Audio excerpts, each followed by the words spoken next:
नमस्कार सांग माने आज मु आपण मानकु गोटे चार्ट देबी से चार्ट हिसाब रे जदि आपण ब्लाउज कटिंग करिवे ताहले आपणकर ब्लाउज टी एकदम परफेक्ट बनिबो। तो देखंतु मु एठी गोटे ब्लाउज नै जाईची आपणकु बुझेइबा पई। तो देखंतु सांग माने ब्लाउज टी कोन हुए ना आमती खसी जाए। तो जेते बेले आमे गला अधिक नै थाउ ना सेते बेले एमती प्रॉब्लम आसे। तो से प्रॉब्लम रो सॉल्व करिया पई मु एठी गोटे चार्ट पेपर बनैची। तो देखंतु प्रथमे मु एठी नेक लिखिची। नेक माने गला, तापरे शोल्डर, शोल्डर माने कांध, तापरे अंडर आर्म्स माने काख तळ। आपण भी गोटे नोटबुक आ पेन नै की सांगरे बसंतु। जेमती जेमती आपनको लेखिकी देखैबी ठीक सेमती ही आपण नोट करनेबे आ सेही अनुसार आपणकर ब्लाउज रो कटिंग करि परिबे। ताहले आपणकर ब्लाउज टी एकदम परफेक्ट बनिबो। तो चलंतु वीडियो टी को स्टार्ट करिबा। देखंतु सांग माने प्रथमे हमें एटी 28 साइज रो ब्लाउज रो गला विषय कथा हबा। 28 साइज रो ब्लाउज पई गला हमें एठी नेबा 1.3 पा आउ कांध नबा 4.5 इंच आउ काख तळ नबा 4.3 पा। मु आपनको इंच टेप रे भी देखै दउची बुझिबा पई। तो देखंतु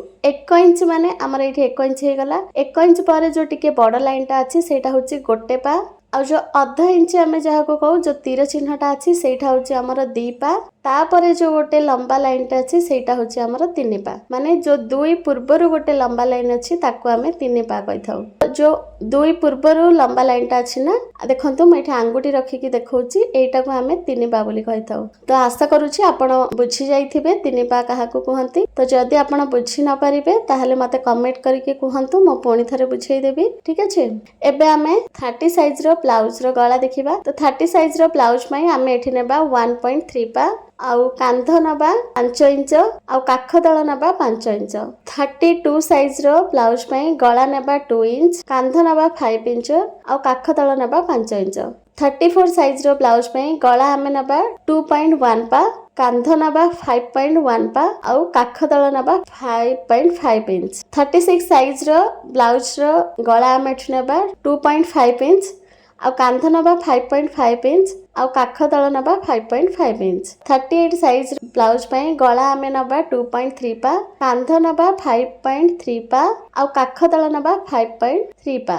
40 साइज रो ब्लाउज पई गला हमें एठी नेबा 3 इंच आउ कांध नबा 5.3 पा, काख तळ हमें नबा 6 इंच। काहे कि ना एटा टिके हेवी साइज हे जाउची तो हमें एठी आर्म होल टा 6 इंच रे नबा। 42 साइज रो ब्लाउज रो गला एठी हमें नबा 3 इंच, कांध नबा 6 इंच आउ काख तळ मध्य 6 इंच नबा। जेहेतु एटा हमर हेवी साइज टा सेति पई। 44 साइज रो ब्लाउज रो गला हमें एठी नबा 3.5 इंच, कांध नबा 6 इंच आउ काख तळ हमें नबा 6 इंच। 46 रो ब्लाउज रो गला हमें नबा 3.5 इंच, कांध नबा 6 इंच आउ काख तळ नबा 6.5 इंच। ठीक अछि। एही चार्ट अनुसार आपण जे कोनोसी ब्लाउज रो कटिंग करि परिबे आउ आपणकर ब्लाउज टी एकदम परफेक्ट बनिबो।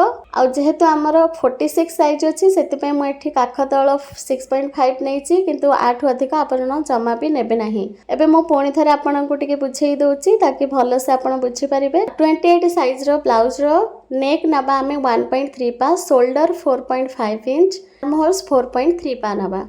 30 साइज रो ब्लाउज रो गला 1.3 पा, shoulder 5 inch, arm holes 5 inch. 32 size पई नेक नबा 2 इंच, शोल्डर नबा 5 इंच, आर्म होल्स नबा 5 इंच। 34 साइज पई नेक नबा 2.1 पा, शोल्डर नबा 5.1 पा, आर्म होल्स नबा 5.5 इंच। 36 साइज पई नेक एठी नबा 2.5 इंच, शोल्डर नबा 5.5 इंच, आर्म होल्स नबा 5.5 इंच। 38 साइज पई नेक एठी हमें नबा 2.3 पा, शोल्डर 5.3 पा, आर्म होल्स 5.3 पा। 40 साइज पई नेक एठी हमें नबा 3 इंच, शोल्डर नबा 5.3 पा, आर्म होल्स नबा 6 इंच। जेहेतु 40 साइज टा टिके बड़ हो जाउची सेति पई आर्म होल्स टा हमें 6 इंच नबा। 42 साइज पई नेक एठी हमें नबा 3 इंच, शोल्डर नबा 6 इंच आउ आर्म होल्स मध्य 6 इंच नबा। 44 साइज रो नेक हमें एठी नबा 3.5 इंच, शोल्डर नबा 6 इंच, आर्म होल्स नबा 6 इंच। 46 पई नेक नबा 3.5 inch, shoulder 6 inch, arm holes 6.5 inch. 6.5 inch रो अधिक आर्म होल्स आपण केबे भी नेबे नाही, नहले आपण को कांधटी खसी जिवो। आ 46 साइज टा जेहेतु बहुत हेवी हो जाउची सेति पई मु एठी आर्म होल टा 6.5 इंच नहीं ठीक अच्छे। मु तो आपण मानक चार्ट बतईदेली यही चार्ट टी को आपण नोटबुक रे लिखि नियंतु आउ एई अनुसार आपण ब्लाउज कटिंग करेंगे ताहले आपणकर ब्लाउज रो कांध केबे भी खसीबनी एकदम परफेक्ट बनिबो। आउ आपर मु आउ गोटे नुआ वीडियो आनिबी कपड़ा रे मु करिकी देखैबी सेथिरे आपण बहुत भलो भाबरे बुझी परिबे आपणकर गला केबे भी तळ को खसीबो नाही। आशा करूची आज रो वीडियो टी आपण मानक पय बहुत हेल्पफुल हबो।